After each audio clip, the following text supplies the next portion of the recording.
दोस्तों अगर आप लोग भैया या तो कोई सैलरी वाले हैं या आप लोगों का खुद का कोई बिजनेस रन करते हैं या आप लोग सेल्फ एम्प्लॉयड है जिसके अंदर हम प्रोफेशनल को ऐड करते हैं या भैया आप लोग खुद इंडिपेंडेंट वर्कर है, जैसे मान लीजिए आप लोग कोई फार्मर है, कोई ड्राइवर है, कोई इलेक्ट्रिशियन है, कोई छोटी मोटी आपकी कोई दुकान वगैरह है, कोई शॉप है, या आप लोग भैया स्टूडेंट है, या आप लोग भैया रिटायर्ड पेंशन वगैरह लेते हैं, या भैया आप लोग होम मेकर हैं। अगर इन सभी के अंदर आप लोग अगर किसी भी प्रकार से अगर यहाँ पर ताल्लुकात रखते हैं या किसी भी प्रकार से अगर आप लोग इनमें से हैं तो आप लोगों को भैया यह वीडियो बड़े ध्यान से देख लेना है कि आपको यहाँ पर सबसे बेस्ट तरीका क्या होता है पर्सनल लोन लेने का, कहाँ से भैया हम लोन ले, लोन से संबंधित जितने भी बातें हैं वो सारी बातें मैं आज आपको अच्छे से अच्छे एक्सप्लेन करने वाला हूँ दोस्तों। तो चलिए आप शुरू करते हैं। दोस्तों बेस्ट पर्सनल लोन देखें उससे पहले थोड़ा सा इसको समझ लेते हैं, क्योंकि एक बार हमें थोड़ा समझ में आ जाए कि पर्सनल लोन वाकई में होता क्या है, ये हमें कहाँ कहाँ से मिलता है, और ये जो बेसिक बातें जब आप लोगों के अच्छे से समझ में आ जाएगी उसके बाद में आप लोगों को सभी बैंक्स एनबीएफसी का एक कंपैरिजन करके बताऊंगा, जिससे आप लोगों को ये पता लगेगा कि यार मुझे यहाँ से लोन लेने में सबसे ज्यादा फायदा होने वाला दोस्तों।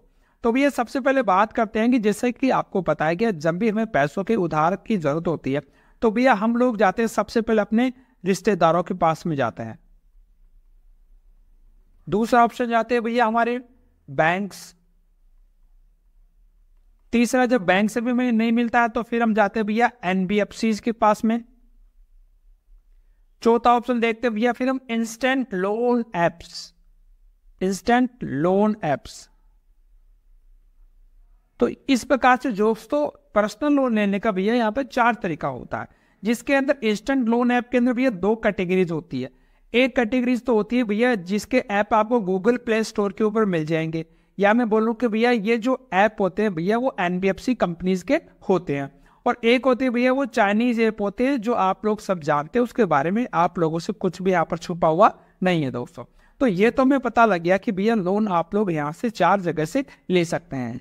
लोन लेने से पहले भैया थोड़ा सा खुद को अपना चेक कर लो, जहाँ से आप लोग लोन ले रहे हैं उसको भी थोड़ा सा यहाँ पर चेक कर लो, और उसके बाद में भैया अप्लाई करो, क्योंकि अगर आप लोगों ने बिना कुछ जांचे अगर आप लोगों ने अप्लाई कर दिया तो आप लोगों का जो सिबिल स्कोर है वो डेफिनेटली आप लोगों का वहाँ पर हिट करेगा, क्योंकि आप लोगों ने मान लीजिए कहीं पर अप्लाई किया और आपको वहाँ से लोन नहीं मिला तो वह जो हार्ड इंक्वायरी है वो आपके सिबिल स्कोर को प्रोवाइड करती है, जो आपको नेगेटिव इम्पैक्ट देती है दोस्तों। तो बार बार अप्लाई करने से भी आप लोगों को यहाँ पर बचना चाहिए दोस्तों।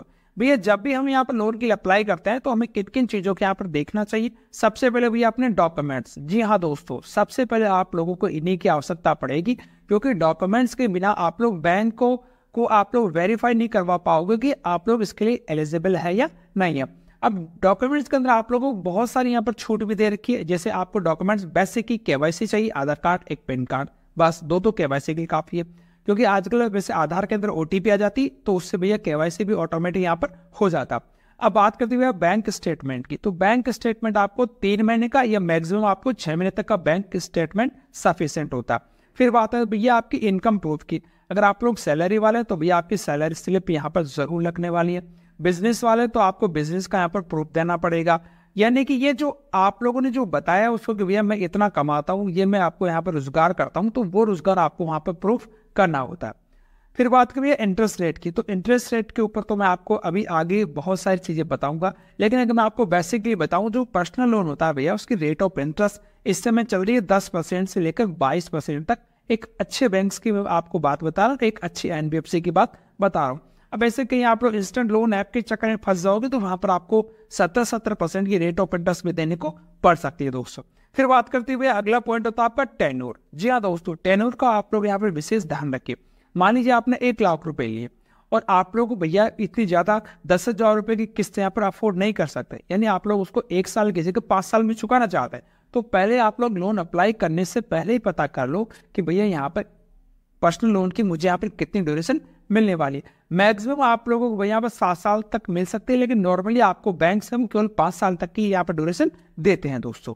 लोन अमाउंट होता है वो यहाँ पर बेसिकली 2 चीजों के ऊपर डिपेंड करता है। पहले तो भैया आपके सिबिल स्कोर या आपकी जो क्रेडिट हिस्ट्री है उसके ऊपर, दूसरा आप लोगों की इनकम के ऊपर यहाँ पर लोन यहाँ पर डिपेंड करता है दोस्तों। अगर इन दोनों के अंदर भैया पॉजिटिविटी है तो आप लोगों को भैया बैंक ज्यादा से ज्यादा लोन यहाँ पर देने वाला है दोस्तों। बात करते भैया फंड डिस्बर्समेंट की, यानी कि भैया आप लोगों ने यहाँ पर लोन को अप्लाई तो कर दिया, लेकिन अप्लाई करने के बाद में भी कुछ बैंक्स या कुछ कंपनी जो होती है वो बहुत समय लगाती है। तो ये भी आप लोगों को यहाँ पर चेक करना पड़ेगा कि भैया मुझे लोन का डिस्बर्समेंट कितने समय में मिल जाएगा दोस्तों। और लास्ट में बात आती है वो बहुत इंपॉर्टेंट है यहाँ पर चार्जेज। जी हाँ दोस्तों, सपोज कीजिए भैया आप लोगों ने लोन लिया, 6 महीने आपने उसको किस्तें चुका दी, आपके पास में पेमेंट अच्छा खासा आ गया। अब आप लोग ये चाहते हैं कि यार मैं अपना प्री पेमेंट कर दूं या मुझे फोरक्लोज कर दूं, तो भैया याद रखना इस चीज़ के लिए यहाँ पर बैंक या जो आपको लोन देने वाली कंपनी है वो यहाँ से आप लोगों से चार्ज लेती है। कुछ लोग आपके यहाँ पर 2% लेंगे, कुछ 3% लेंगे, और कुछ एनबीएफसी इतनी गंदी एनबीएफसी जो 7% और 10% का भी लोन को बंद करवाने का चार्ज यहाँ पर लेती है दोस्तों। तो इस बात का आप विशेष ध्यान रखिएगा। अब दोस्तों कुछ यहाँ पर जो बैंक सब भैया उनको और कुछ हमने एनबीएफसी को यहाँ पर कंसिडर किया है जो इस समय काफी अच्छा यहाँ पर मार्केट में प्रोसेस कर रहे हैं दोस्तों। तो भैया हमने जैसे यहाँ पर ये 5 भागों हमने इसको डिवाइड किया है। सबसे पहले सेक्शन में हम बात करेंगे रेट ऑफ इंटरेस्ट की बात करेंगे, फिर हम बात करेंगे लोन का अमाउंट यहाँ पर कितने तक का देते हैं, फिर बात करेंगे यहाँ पर भैया टेन्योर कितना है, और जो फीस के अंदर सबसे इंपॉर्टेंट होता है भैया प्रोसेसिंग फीस, क्योंकि लोन ले है उस समय हमें कितना चार्ज देना पड़ेगा यहाँ पर। साथ में भैया मिनिमम सैलरी की कितनी आपको मंथली आवश्यकता पड़ने वाली है दोस्तों। एक बात भैया हमेशा ध्यान रखिएगा, ये जो पर्सनल लोन है ना वो वास्तव में बने किन के लिए, वो सैलरी वालों के लिए बने। यहाँ पर बैंक भैया सैलरी वालों को यहाँ पर प्राथमिकता देते हैं पर्सनल लोन देते समय दोस्तों। तो जैसे आप बात करें भैया हम एचडीएफसी बैंक की बात करते हैं, और पहले हम इंटरेस्ट रेट देखते हैं। तो इंटरेस्ट रेट की बात हो गई तो यहाँ पर आप लोगों को जो रेट ऑफ इंटरेस्ट है वो बैंक भैया यहाँ पर 10% से स्टार्ट करते हैं, 10-10.5% से आपकी रेट ऑफ इंटरेस्ट आप लोगों यहाँ पर नजर आ रही होगी। यहाँ पर थोड़ा एसबीआई वो 10.10% कर रहा है, लेकिन एक बात हमेशा ध्यान रखो, जो रेट ऑफ इंटरेस्ट है वो हर 3 महीने में यहाँ पर चेंज करते रहते हैं या अपडेट करते रहते हैं। तो जब भी मान लो आप वीडियो आज की अगर मान लो 6 महीने बाद वीडियो देख रहे हैं तो एक बार आप अप्लाई करने से पहले रेट ऑफ इंटरेस्ट अच्छे से खुद भी यहाँ पर जांच करनी चाहिए दोस्तों। लोन अमाउंट की बात करते हैं भैया। देखो लोन अमाउंट भैया बैंक है ना भर भर का आप लोन अमाउंट देना चाहते हैं, बस डिपेंड ये करता है कि आप लोगों की इनकम अच्छी होनी चाहिए, आप लोगों ने जो पहले लोन लिया है भैया वह आपने सही से वहां पर चुकाया होना चाहिए। एक दो बातें होती है, अगर आपके लोन भैया पहले से सेटलमेंट है, कोई डिफॉल्टर है, तो फिर बैंक आपको लोन देने से डरते हैं। वो ये चाहते हैं कि यार ये लोन हमारा डूब सकता है, और डूबते हुए को भैया यहाँ पर कोई भी लोन नहीं देता दोस्तों। तो रेट ऑफ इंटरेस्ट आपको पता लगी। एनबीएफसी है, जैसे मान लीजिए हमने यहाँ पे फुलटन इंडिया लिया है, उसके एनबीएफसी लिए बजाज फिन सर्विस को भी लिया है। बजाज के भी थोड़े बहुत मामूली से कुछ प्रॉब्लम चल रही है बजाज में, लेकिन हो सकता है कि ये जल्दी ठीक हो जाएगी दोस्तों। लोन अमाउंट की बात कर ली भैया, यानी आप लोग मैक्सिमम पर्सनल लोन 40 लाख तक ले सकते हैं। बस अब देख लो आप लोगों की इनकम कितनी चाहिएगी। बेसिकली यहाँ पर इनकम भैया 20 से 22 गुना यहाँ पर कंसिडर करते हैं, आपकी जितनी भी सैलरी होती है उसका 20 गुना 25 गुना तक आप लोगों को यहाँ पर लोन दिया जा सकता है दोस्तों। टेन्योर की बात करें भैया, देखो टेन्योर यहाँ पर जो एवरेज हम देख रहे हैं तो टेन्योर आपको 5 से 7 साल के बीच में आपको टेन्योर देखने को मिलेगा, चाहे आप लोग बैंक के पास में जाओ या एनबीएफसी के पास में जाओ। प्रोसेसिंग फीस, जी हाँ दोस्तों, प्रोसेसिंग फीस बहुत मायने रखती है। कुछ बैंकों ने भी अपनी प्रोसेसिंग फीस है उसको फिक्स कर रखा, जैसे भैया 5,000 रुपये लेगा। जैसे मान लीजिए हम एचडीएफसी की बात करें तो 5,000 रुपये ही लेगा, यहाँ पर फिक्स है। लेकिन बहुत सारे बैंक है जिन्होंने भैया परसेंटेज प्रिंसिपल अमाउंट के ऊपर यहाँ पर परसेंटेज डाल रखा है। और जो एनबीएफसी है जैसे मान लो बजाज ये 4% ले रहा, और फुल टाइम तो वह यहाँ पर 6% प्रोसेसिंग फीस ले रहा, यानी कि 1 लाख रुपए का लोन लेंगे उसमें 6% यानी 6,000 रुपये तो प्रोसेसिंग फीस के काट लेंगे। लोन हमारे पूरे 1 लाख का चढ़ा जाएगा। पैसे में कितने मिले यहाँ पर 94,000 रुपये यहाँ पर पैसे मिलने वाले। अब 94,000 भी नहीं मिले क्योंकि इसके अलावा बहुत सारे से टैक्स होते हैं वो यहाँ पर काटे जाते हैं दोस्तों। फिर बात करते हुए मिनिमम सैलरी, तो मिनिमम सैलरी के मामले में भैया यहाँ पर हमें जो ठीक ठाक लगा वो यहाँ पर एक तो एसबीआई बैंक है और यहाँ पर एक एक्सिस बैंक है भैया, ये दो भैया ठीक ठाक है। एक्सिस तो बोलता है भैया अगर आपकी 15,000 भी सैलरी है तो भी हम आपको यहाँ पर लोन दे देंगे दोस्तों। लेकिन यहाँ पर बहुत सारे जो बैंक्स होते हैं उनकी सैलरी आप कम से कम 20,000 रुपये तो आप लोग लेकर चलिए, और वो भी उस कंडीशन में जब आपके और कोई बकाया यहाँ पर लोन नहीं चल रहा, अनसिक्योर्ड लोन दोस्तों। अब दोस्तों फाइनली बात करते हुए आपको लोन कहाँ से लेना चाहिए और किस बैंक से लेना चाहिए। तो अगर मैं बात करूँ भैया आपको लोन कहाँ से लेना चाहिए, तो लोन के लिए भैया आपको हमेशा बैंक्स की तरफ जाना चाहिए। जी हाँ दोस्तों, बैंक की तरफ से आप लोगों को हमेशा ही फायदे में रहने वाले हैं। जहाँ तक हो सके भैया बैंकों से ही लोन लेना चाहिए। अगर बैंक से लोन नहीं मिलता है तो फिर आप लोग भैया एनबीएफसी की तरफ आ सकते हैं, और इनके अलावा फिर आपको भैया लोन यहाँ पर और किसी से लेना ठीक नहीं है दोस्तों, क्योंकि भैया लोन लेना जितना आसान है उससे ज़्यादा जिम्मेदारी होती है लोन को चुकाने की।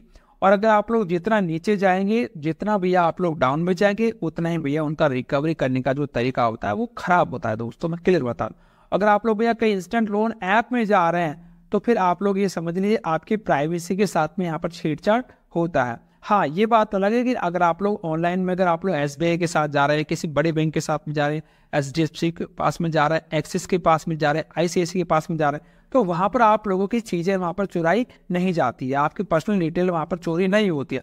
अदरवाइज जो NBFC जो होती है या और जो ऐप्स होते हैं वहाँ पर आप लोगों का डेटा 100% चोरी होता है दोस्तों।